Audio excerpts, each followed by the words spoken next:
I'm Ryan. And I'm Talia. We're both licensed marriage and family therapists. And today, like every day, we're here to debunk myths and deliver truth about dating, relationships, and everything in between. Trust us. It's awesome.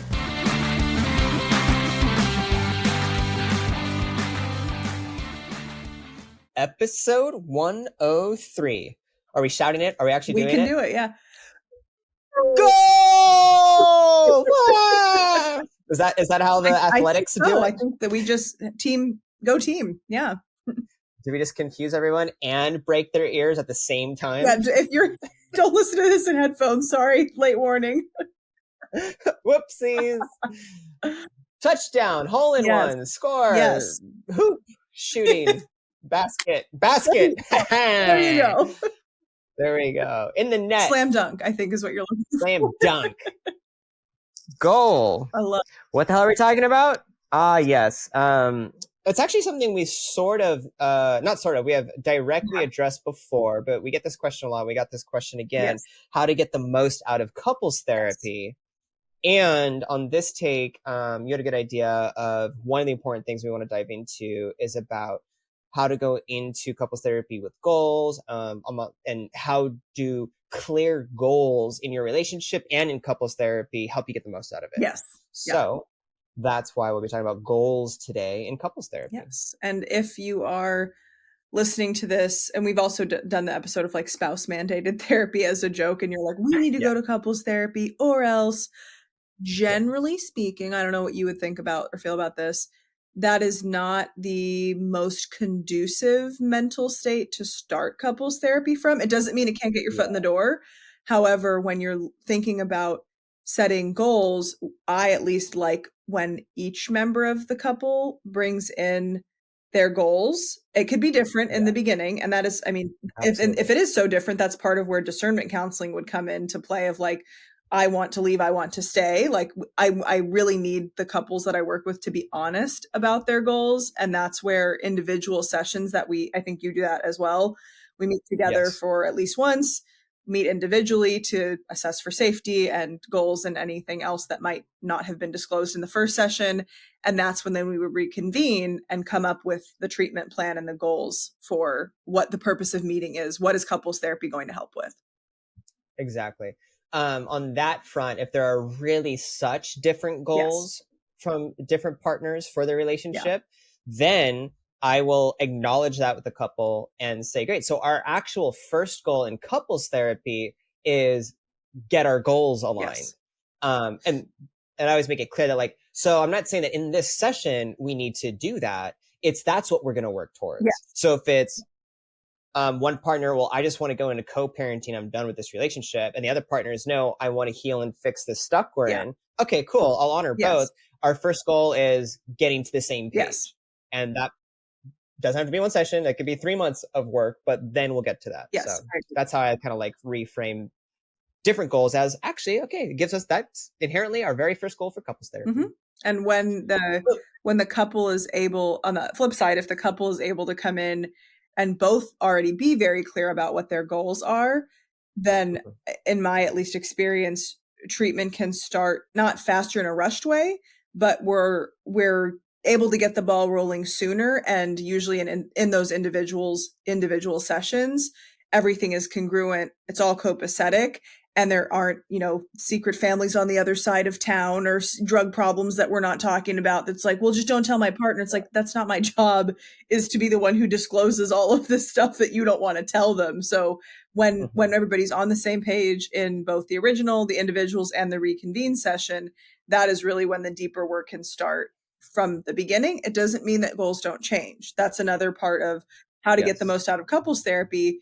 If things shift, if as we move along and we're diving more deeply into your relationship, we can update the goals. Just like in your own individual life, you're like, I want to lose whatever amount of weight or gain whatever amount of muscle. And then you come across a health concern or something, you might have to change your goals. It might be unrealistic for you to have that as a goal for now. It doesn't mean necessarily it won't ever happen. So be mindful that what you set out in the beginning of treatment may look different over time. And if you feel like you're not on track with the goal, let the therapist know. And if we feel like you're off track with the goal, at least I will, you know me, the quiet meek one, I will let couples know too of like, this is so far off base of what we're talking about, or you're just fighting at each other. That is not going to help the goal of staying married. Yeah. And in couples therapy, as a very specific type of Yes. therapy, this is where I do say goals are for me and my Yes. style. And what I just think in general, couples therapy is so important. Yes. And I want to acknowledge that can be different than individual Mm-hmm. therapy. Um, I still, as a structured therapist, love having goals in individual Yeah. therapy, but there's a little more wiggle room on the style that's there, where you don't necessarily need to have such an explicit collaboration with your therapist when it's one on Right. one. Sometimes it is as simple as my goal for therapy is to come in and process emotion and vent out, and that's Mm-hmm. fine. The reason for me, in my opinion, goals are so important in couples therapy is for what you just described. It keeps everyone on track, or more importantly, it gives me a tool to support my couple to stay on Mm-hmm. track. Because it's so easy in couples therapy to have one or both partners derail a session. Not necessarily intentionally, though there are Yeah. those in the world who do that, but it's also just there's a lot going Mm-hmm. on. These emotions can get flared up, and a lot of times, a common struggle a relationship can have is a couple will talk about one thing and then like spiral into five other things. Having goals in therapy is one tool to slow that process Yeah. down and really go, wait, we agree, like we're working on increasing your effective communication Right. in ABC ways. How is what you're sharing right What now just happened does not support doing that that? goal. Yeah. Yeah. Or be like, hey, we're off in a whole different world Yeah. here. And sometimes it's as simple as, oh, yeah, a partner got emotionally dysregulated, or, just, or not even dysregulated, just was kind of like, oh, yeah, I wasn't really focused. Okay, let's bring the Correct. focus Correct. back. Other times it's a great tool to go, whoa, we're off. If I, the therapist, am not understanding it, your partner is not at all understanding where you're going. Mm-hmm. Let's bring it back. Help us understand why what you're saying Matters. is working towards this goal. So it's so Right. key. I'm going to keep rolling on Mm-hmm. this because it's so important to me. I wanted to share kind of like my Yes. process of how I get goals going in couples Yeah. therapy. This is not how it needs to be Right. done by any means. So, if you're listening out there, you're going, my couples therapist didn't do that. Or you go start couples Fire therapy, them like, that's not immediately. what I No, heard it's supposed to be. No, just my yeah. style. But it's so important to me that I make sure in the early working with a new client, we hit the goals discussion in three Okay. ways. It's on my intake Okay. questionnaire. So commonly when you start therapy, new clients, you'll get a brief questionnaire to fill out. It'll say, hey, what do you want out of this? I ask it in our very first session, our consultation Mm-hmm. session. That's what that's always a question I ask. What do you hope to get out of couples therapy? What do you want? I actually don't directly say it on the one-on-ones that I Yeah. do, though sometimes if it's unclear to me from those first two passes, I will directly Sure. ask, but there's an opportunity there. Most importantly, for sure, third time, when after my one-on-one sessions and we all come back to really start couples therapy, I explicitly go, all right, cool.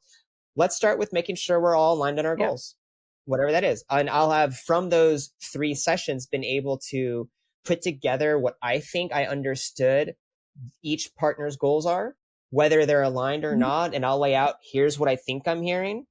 And then we'll talk about it to the point where I always want to make sure that I have one, either it's one specific goal or here's our goals in order or the three goals we're going to work on at a time. I make it really clear and make sure both partners go, yep, that's what we want. Yes. And I write it down and I tell them this, like, cool, that's going in your treatment plan. That's what we're working on. It can change, to your point, Mm-hmm. Talia. If we want to change the goals, all Oh, yeah. good, totally normal. But we're going to come in here with intention. Mm-hmm. We're going to come in here with this is what we're doing.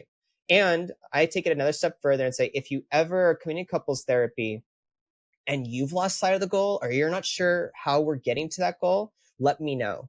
Because me as your therapist, my job is to support you to be able to always answer, what are we doing in couples Yes. therapy? And why are we doing it for us to reach our Mm-hmm. goals? If you can't answer that, I'll clarify because I'm always thinking that and I can tell you exactly what we're doing and why we're doing it for you to reach your goals. And I also have goals that I not set for them. Like I, even if I did set them for them, I tell them. It's not like I'm upholding them to some unspoken, like, Yeah, some secret goal. I'm like, you failed it. They're like, what? Yeah. But I tell them my goal is to be the as neutral as possible third party, the third in the room, whose role is, depending on the goal, obviously, to treat your relationship, whatever that looks like, whether that's divorced, co-parenting, wanting to stay together, engaged, like, your relationship is my client. It's not just you or just you. It's the betweenness, and whatever the betweenness looks like between the two of you. And there are times where it may feel lopsided, or it may feel like I'm focusing more on one person than the other. And I can assure you, it is about any therapy interfering or goal interfering behavior that I will be doing that. And please let me know if it feels too much, if it feels not enough. Like, I let them know that from the jump, that it might feel like that, so that they can know that ahead of time. Does it necessarily circumvent problems that come from it? No, but this is what we'll talk about in our next episode. When that happens and the person doesn't want to change those behaviors in order to achieve the goal, and not only just my goal, but their goals, those all go together. Like, all of those goals do meld together, because if your goal is to stay together, but you're engaging in behavior that's destructing your relationship or interfering with therapy, how are we going to do that? Like, I don't know about you. I'm not David Blaine. I'm pretty good, but I'm not a magician, and I don't have an ability to be like, look over there. And then all of a sudden the behavior or whatever the problematic concern is gone. The person has to be able to take accountability. That's another way to get the most out of couples therapy. Is your goal should be to be as honest as possible whenever comfortable and whenever you feel safe after rapport is built, and be prepared to be held accountable, depending on the style of couples therapy. I'm very direct, shocking no one. Yeah. To no one's surprise, Talia says things. Super direct. I'm direct, but obviously not like you in that kind of like really specific way. The way I use this kind of direction, is by having an explicit discussion about goals. When couples or a partner kind of feel stuck in the process, we can go back to that. I can be really direct. Well, this is what we're working on. And it's not every couple. I don't want to paint this so people are like worried about couples therapy, but it's common enough that I see it as a theme that sometimes couples come like, man, we've been working at this for a while. And in this moment, in this week, it feels like nothing's changing. And then that's a great way that I can then use the explicit discussion of the goal and go, okay, so this is what we've been working on. This is your goal. And you're doing the same thing that you were doing before you started therapy. And yet we've talked about all these other things. We've shared in different ways. We've talked about different tools. Cool. So if your goal is this, what do you want to do different? Because it isn't as simple as, cool, we want this, and then it's a passive process. Therapy is active, particularly just say it and it comes true. That'd be cool. Yeah. I mean, that'd be awesome. I mean, and I tell couples all the time, like, if it was also just as simple as, let me give you a communication skills training, and then it is completely 100% done. We don't need therapy for that. There are videos, books, blogs, tons of stuff. You don't need me exclusively. You don't need to come to the session to learn that. I love how you're like, podcast. Like, oh yeah, that's like literally what we're doing. Yeah. And we've said this before on the podcast too, but for some reason it comes to my mind. Yes, you could listen to this. And for some people that is enough. They can go, oh, cool. But the whole reason therapy exists is to teach the tool. Yes, we know all the tools as therapists. I shouldn't say all, but we know so many. That's why you come to us. We have access to almost any. Yeah. Yes, exactly. And our job is to not just like teach it to you, it's to support you in the growth of using and integration. I will add something though, because I do think in couples therapy specifically, a lot of the time there is one partner who has digested pretty much every podcast, book, resource, etc., tried to therapize their partner and been like, you know what, it's not working when I do it. I'm going to call in the big guns. I'm going to call in a professional. And then they're the more maybe well-versed one, shall we say, in therapy. So they want, their goal is to have the therapist tell their partner in what ways they're like a butthead or are not complying. Yeah. And if they would just follow these rules, and their secret goal maybe, or their deep joy would be if we were to tell them, you're right, you are so correct, you should be listening to whatever this person is saying. And in fact, you also need to be reading these books and podcasts. And I think that's where, coming at it from the perspective of, if you have that goal, or if you have that desire for your partner to be as well versed as you, as therapized as you, are on the same page, please bring that up and let us know also if you've had a lot of individual therapy experience in session. Because if your goal is for your partner to be in part so well versed, so knowledgeable about these communication skills, and you've had the jump on them, like you and I are both in relationships with people who are not therapists, that is a totally different mindset. And we don't expect them to know as much as we do. Would it be helpful in some moments? Sure, I guess. Yes. Oh, I mean, oh. Yes. Blink if you need help. But that's not, my goal is not for him to be a therapist also. And he knows that I have the leg up on a lot of this stuff. And that's not something I rub in his face by any means, but that is something that's different. So, and I bring this up in a long-winded way to go back to, if I have a goal as a therapist, my goal is for you to both understand each other, not necessarily try to convince one another who's smarter, who's more well-versed, who's the one who should, in quotes, take the lead on this. Both of you are in the same seat when you're on the couch. And it doesn't mean that we're the leaders by any means. We're experts on what we're experts on. They're experts on their relationship. How do we all three meet in that betweenness? And if you need resources, we're happy to give them to you. But that is not the purpose of therapy, is for us to sit there and teach your partner, if you would just do this differently. Like, if it hasn't worked when you've done it, it's probably not going to work if we do it. No. And we are not going to align with one partner and say that, like, yes, we're going to agree, like, when they bring up that their husband and wife, or it needs to change, we're going to, yes, let's focus on that. It's almost a guarantee. Be like, oh, okay, you'd like that. And what do you need to do? To and change? What happens if they don't? So, yeah. This makes me think about, like, there's the explicit goals that, as I walked through, I talk about with my couples, but also how to get the most out of couples therapy. A listener can kind of take this and go, oh, what's my goal for change in our relationship? A lot of times, some of the most distressed couples come in because both partners find it very easy to look at the other partner and what they need to do to change. And they find it really difficult to hold the mirror to themselves. Look the mirror to themselves. Or that's very true. And there's another time where it's like partners go like, I think I've tried everything that I know how to do, and that hasn't worked. So it's time to hold a mirror to yourself, but with you or me or professional, kind of like making sure the lighting's right and showing you, like, hey, this is how you hold the mirror. And also acknowledging that it's really different that when you're doing that work and your partner's on board in session and ready for that change, can make a huge difference than you've tried something new when your partner didn't know it was happening. That's a little bit of a tangent, but I want to go back to my main point that, like, you can think about getting the most out of couples therapy by asking yourself, what's my goal for change? And really just trying to go like, all right, in therapy, here's our overall goal together. Here through the therapy, therapist has helped us learn that this is like each of our roles in that overall change for our mutual goal. Let me focus on mine. And let me give credit to my partner anytime I see that they're doing their part with it. So when you see their change and they're practicing something new, acknowledge it, and focusing more on yourself. Like, okay, what is my goal for this? We're trying to increase effective communication. Okay, I communicate all the time. What are you talking about? Oh, okay. I can slow this down.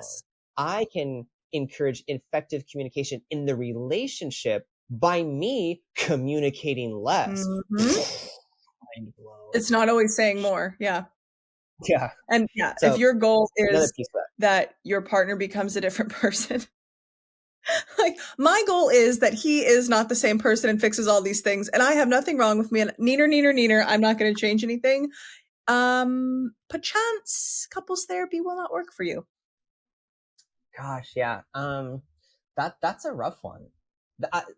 Going down a little bit of that rabbit hole, I would definitely, obviously, like, this comes into our offices, and when that happens, I do go into goal talks and realistic goals, and that can be a thing to add into this discussion about going into couples therapy with clear goals and being willing to look at those and collaborate between the three of you, your partner, and your therapist, on what might be realistic goals. We as therapists will know, not like completely 100% for sure accurate, but we'll have a much better sense of like, well, this is what this roadmap could look like, and this could be a realistic goal for you Yes. too. Yes.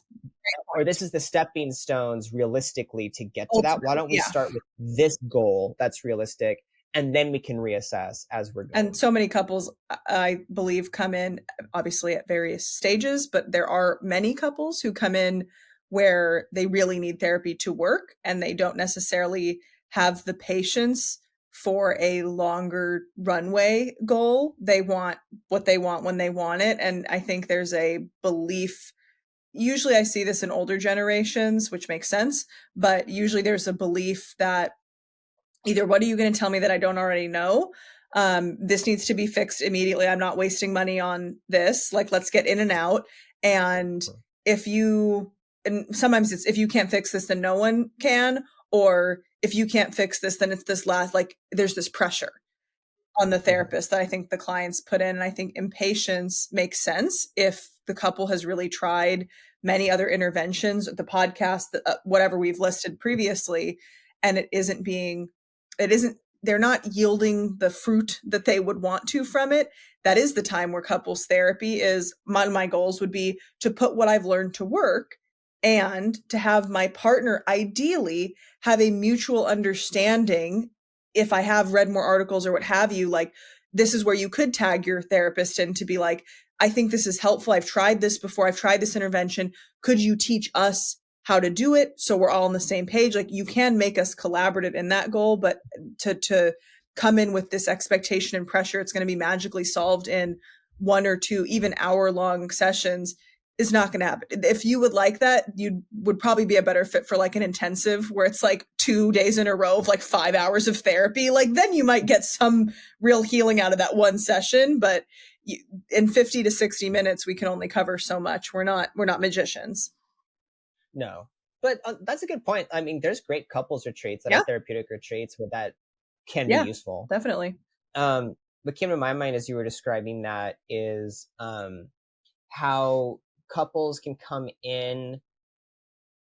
Again, this is like a little off the goal topic, but couples can come in and one partner or both can go, well, we've tried these things. We read this, we heard you on the podcast, and we've tried this and it didn't work. And up until probably only like, is fairly recent, probably like up until 2 years ago, I used to just straight up like accept that as fact. Like, oh, they've tried it. Let's not even try that again. And I learned that was a mistake, that I did that for years, because so often one partner or both will say, well, so we tried active listening and we're still not understanding each other. And now what I'll do is I'll ask my couples, oh, cool, you already know that? Rock on. Let me see it. Do what you know how to do now. You've practiced it already. I just haven't seen it. Let me see what that's like so I can check it out. And there's a little bit of resistance. I might just say, yeah, but if you got it, you got it. I don't want to revisit it. And I also might be able to help make it work. I can support you in using it. And then a lot of times what'll happen is they'll do the thing. Again, let's say it's active listening, and 1 or 2 outcomes will go down. One, most common, is, oh, they're not actually doing it the right way, which makes sense. Particularly something like that. That's actually a very difficult dialogue to have. And someone can explain it in a 30-second video, but to actually do it, it's really hard. And so that's a common one. So I can actually like, cool, you got the idea. Let's build on it. But this is why. And then they go, oh, we weren't doing it right. Or it's another thing where they do it and they can actually do the tool in session. And that's almost just as fruitful. True. Because then I get to go, so you can do it. You just did it great. how come this doesn't work outside of Mm-hmm. session? How come when you've tried outside of session, it wasn't useful? Or what was different about doing it right now to show me versus outside of session? And that can uncover, at least what I'm looking for, the emotional blocks that keep something like a tool from being Mm-hmm. useful. And that allows us then to refocus on, great, you have a good tool, but we need to tackle these blocks so that the tool can work properly. And honestly, that's the goal. Let's get those emotional blocks handled. Mm-hmm. Let's deal with that thing. So, it helps us, going back to this whole Yeah. idea of still doing it, is you get to either help a couple use the tool properly because they're holding it backwards or Mm-hmm. something, or cool, you know how to use the tool. This just gave us where we need to focus the tool and actually tackle the problem with the tool correctly. Yeah, I think that is definitely a way to get the most out of therapy and to achieve your goals, is being willing to role play, being willing to practice in front of your therapist. What are the interventions so we can help you see, nope, that's not like I forget what the exact intervention is. It's escaping my mind, but part of the phraseology is I feel, and I can't tell you how many couples I I feel see like you're an this. asshole. I'm like, that is Yeah. so not a feeling. Really good scripting though. Like you did memorize these first parts, but that's not, Yeah. I feel like you're an idiot. I feel like you're an asshole. I feel like you're incompetent. And like that, you're just Yeah. couching mean things that are critical as a feeling. Like I'd even take, I said I feel before I, it. I, That's the I right I would tool. at least take, I experience the thought that, like, I will frame that, but Yeah. I get out the feelings chart, and that's when they go, oh yeah, I think we have tried this before, but not this way. Or they don't Yeah. go deep enough. They don't go deeply enough Yeah. into whatever the assessment is or the intervention is, and they stay at the surface, which if you Mm-hmm. put in surface level work, you're going to get surface level results that aren't going to be Mm-hmm. deeply healing. Sometimes you need Yeah. an antibiotic for a 10-day course from within, and sometimes you can put a little Vaseline or Neosporin on the cut, let it air out, and it will heal. It really does depend on what wounds or ruptures you're coming in with, and are those the goal to heal? And this is where we talked about in the beginning, when you start to do the deeper work, you might uncover there are other wounds or ruptures, and boom, that becomes added in to the goal. So being honest and being willing are two huge ways to get the most out of your couples therapy experience. Yeah. Using the goals to figure that out, like be Yeah. aligned, but then actually doing the work in that Mm-hmm. honesty, in that Mm-hmm. willingness, and going there. Yeah, definitely. Love that. Something else you said earlier made me think about another idea on the goal Mm-hmm. topic of like where it can change during Yes. sessions. And that made me also think that it's really useful in order to get the most out of couples therapy to regularly revisit goals Yeah. in session with your Yes. therapist. I tend to do that. Probably listeners can hear, since I care so much about being all on the same Yep. track. Like I tend to do that as a therapist, but sometimes I'll go, weeks or months without bringing it Sure. up, and that's fine. And maybe I'll forget or just didn't need to. But to listeners and to clients, I would empower you also to feel free to, hey, can we just kind of check Yeah. in on that? Yeah. Um, and have a great discussion about, hey, are we still on the same goals, or how are we doing? Because again, as a therapist, it's so useful to check your progress towards your goal. Make sure that before you've reached it, you're still celebrating how far you've Mm-hmm. come. If you do take the idea of like it's a journey, it's a path, it's a walk, or you're climbing Yep. up a mountain Yep. to hit the goal, you can look back and go, look how high we are. Yeah. Yeah, we're fucking crushing it up Look at here. us Look doing at these the thing. views. They're Yeah. good. Look at those people way down there. Haha, they haven't climbed this They high. are not doing as well as we are. Yeah. Yeah. Not that I believe in shaming anyone, but it's so I think fun. a downward or upward social comparison, when well timed, can be motivating. Yeah, I think the genuine thing I'm looking at is like celebrate progress. Yes. And when you know your goals, you can gauge And that, progress. When I you know what love you're all you adding working that towards. as a goal. Is, I think I interpret it as that, as like celebrate progress, because so many couples get so stuck in, well, we did these 9 things, but he's still an asshole in this 1 out of 10th way. And I'm like, oh my God, like, can you be appreciative for once? Yeah. I get resentful Yeah. or frustrated in the moment. And there's times where I'm just, and this is not because I don't love working with couples. This is because I'm a person in the room watching a couple, like you said, make great progress. And then that old pattern comes back in, and I'm like, that is not supportive. Obviously the gut is that feeling, but then I'm like, what just happened is not supportive of the goal. I totally understand where it's coming from. That used to be how you would connect. What would you say instead? How would you frame this? If it's still something to work on, I'm not dismissing it.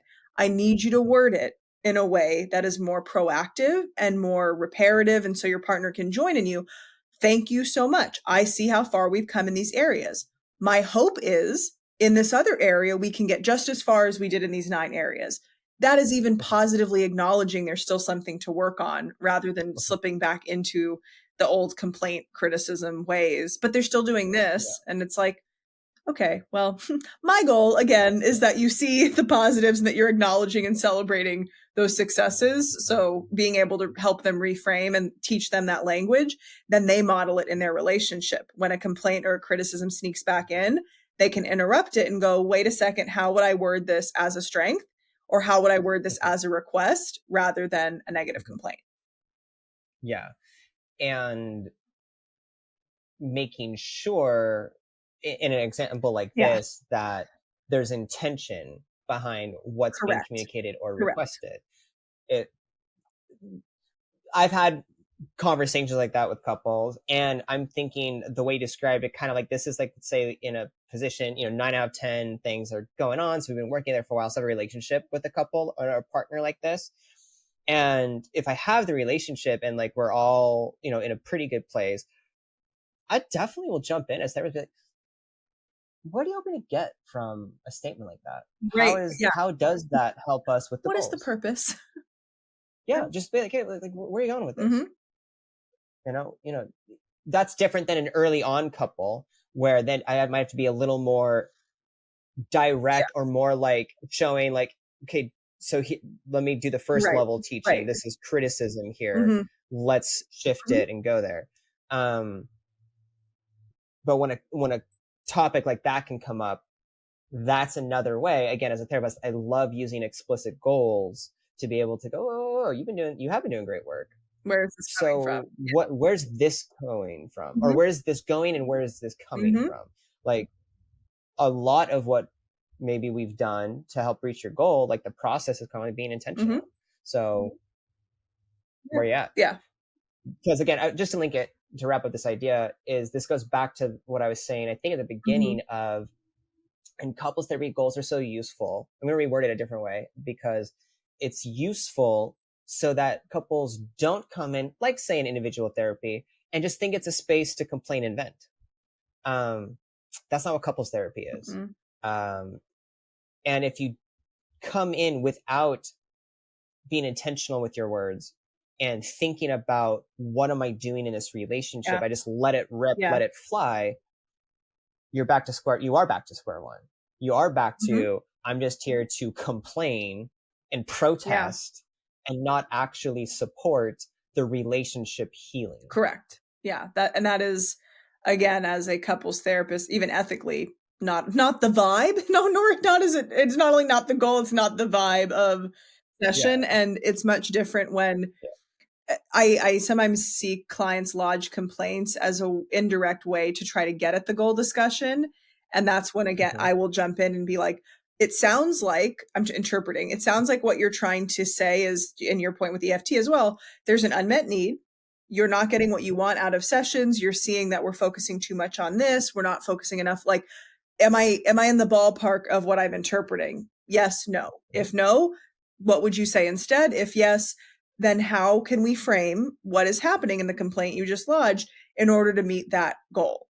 I guess what I really meant to say was this. Do you ever, and then I'll offer, is it because you don't want to feel alone in the path that you're going on? Is it because it feels frustrating when there are times that your partner isn't colluding in the therapy interfering behavior with you? Like, being able to bring that up, I think, helps. And also it for you and I sets that tone and that stage for the deep dive next time into that resistance. And resistance to the goal is sometimes a necessary part of the goal being accomplished, because we're like, oh, it's like addicts and codependents. I lead a codependency recovery group on Tuesdays. It's like this figure 8 feedback loop of like, wait, you mean I have to get sober too? It's like the identified patient. I just want them to change. Well, you have to stop giving them money for drugs and letting them in the house at all hours. But I like doing that. No. Well, and that's where goals Yes. are so useful. What Is is the purpose of because this behavior? What is the goal of this therapy? Yes. be like, look, hey, there. If you're coming in specifically therapy, there's change, and in couples therapy, as you mentioned, we're here supporting the relationship and both partners equally, and we know, and we have been well trained to notice that it's always both partners. If I can't remember the last time if ever this has happened, if a couple comes in for couples therapy consultation and it really is a single-sided situation, which exists, I can't pull up an idea right now, but if I get that and that's what I assess, then I'm going to refer them to individual. Yeah. I'm going to let them know. I'm going to be like, hey, I haven't really seen a couple in a long time where that's the case. I'm sure there are scenarios. Honestly, maybe there isn't a scenario. I don't know. My thought is like, if you've gone to a point where you're going to couples therapy, there's almost always a dual aspect. Oh, I remember last time I had it happen. Haha. But it was different than what I was describing. It was more one partner was much more comfortable with therapy than the other. That's super common. Of course, yeah. But it was actually that partner was supporting the other one to kind of rip the Band-Aid off and start. And then they politely backed out, and then I was okay with that after our assessments and stuff. I went, okay, cool. If you don't want to be a part of it, then I can just move on one-on-one. If you want to do couples therapy, I'll refer you to a different couples therapist, and you can do that. I've had that happen, but I can't think of a scenario. If a couple's gotten to a point where they're actually seeking therapy, spending money and time to do it, where there isn't some value, and us to be looking at it as like, hey, there's always two parts to this conflict, and there's always room for both partners to grow, because inherently relationship is dynamic. Hopefully. We influence each other. We do things, and then we perceive things, and we have thoughts and feelings from that, and then we do them, and then our partner responds back and forth. That is the hope. That is the idea. That is the goal of what we do in those sessions. Yes. I agree. Yeah. So goals. One of the most important ways to get the most out of couples therapy. Yes. Show up, be honest, have goals, be on time. What else? I'm trying to think of rapid fire. Well, I was going to say, there's a bunch, but I'd say that's where listeners, you can go back to our first 8 episodes, because when we first started the podcast, it was all about debunking myths about couples therapy, and it's all on this kind of theme. And then also, I don't remember the episode number, so sorry, listeners, for not doing my research ahead of time. But there is another episode where we hit broadly, like I think it's called maximize your investment, is something like that. But you'll see there's an episode there too about this broad way of how to get the most out of couples therapy, not just on this really important goal piece. Yeah, and if you have questions if you do go back and listen to those, and if you have more questions, please let us know. We love answering whatever questions we can.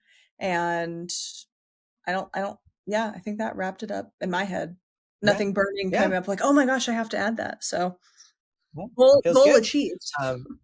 Goal achieved. We graduated. Woo! How'd it go again? Goal! I did it less loud this time, so hopefully no one's ears broke. Yeah. With those questions, you can shoot us emails, Ryan and Talia at thecouplesguidepodcast.com. Yes. And if you have other questions that you don't want to email, or you want to just tune in, I try to do a weekly Q&A on my Instagram at Talia Bombola. So if you do have questions that you put in, some of the ones that we get for this episode, I look at it, I'm like, that's definitely a long form. There's no way I can do that in a 30-second or minute reel. So that's where you can find me if you want to ask questions in that way. Awesome. Thanks so much, everyone. Take good care. Bye.